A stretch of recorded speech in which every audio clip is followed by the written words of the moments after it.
Саяның көңіл күйі қалай екен? Қайырлы күн баршаңызға, көңіл күйім тамаша. Сая, сіз үйдің кішісі емессіз, иә? Үшінші, мен деген бір студентпін. Үшінші қызсыз. Сіз үйде ата-анаңызбен ақылдасасыз ба? Жалпы үйдегілермен сіз, анаңыз сізбен ақылдаса ма? Біз бәрін ақылдасып істейміз. Жасаймыз бірге ақылдасып. Қай жастан бастап сол үйдегі тірліктерге дейміз ғой, ұсақ тек болсын ойластықтарға қатыстыңыз? Мен 5 жасым. Я есімде. И сол дүниені сіз қалай ойлайсыз? Ата-анаға ренішті бала. Енді бізді қанша кіші оқырмандар көреді ғой. Ренішін жазған дұрыс па? Мысалы, кейбіреулер андай дөрекі смайликтер бар ғой.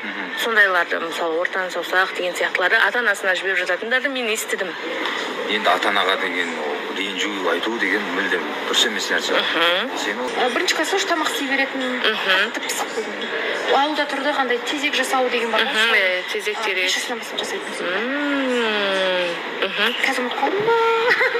Ұмытып қалдым деп салып айтқан сияқты. Ескі нәрсенің бәрі жадыдан өшпейді негізі. Иә, бірақ істегім келмейді.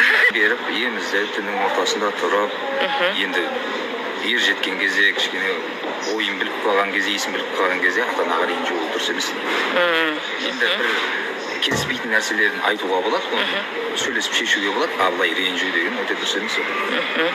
Сіз өзіңіз ренжіген кезіңіз болған жоқ, айтқан ренжіңізді? Ренжіген кезім болды ғой. Иә. Бірақ енді ренжігенімді айтпаған ғой. Солай.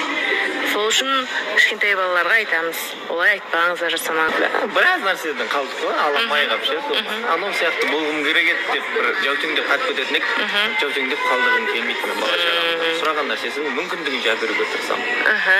Ал егер олар сізге, мысалы, мүмкіндік енді орындай алмай қаласыз ғой, сол кезде сізге андай бір онша емес смайликтер жіберсе, кішкене боғызға жақын смайликтер, дөрекі смайликтер жіберсе.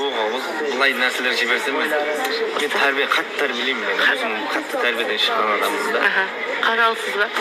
Өте қатал болатын сияқты. Бірақ сіз қатал бола алмайтын сияқтысыз. Білмеймін, әке болып көрген жоқпыз ғой. Бұйырсын, сол күнге тезірек кетіңіз.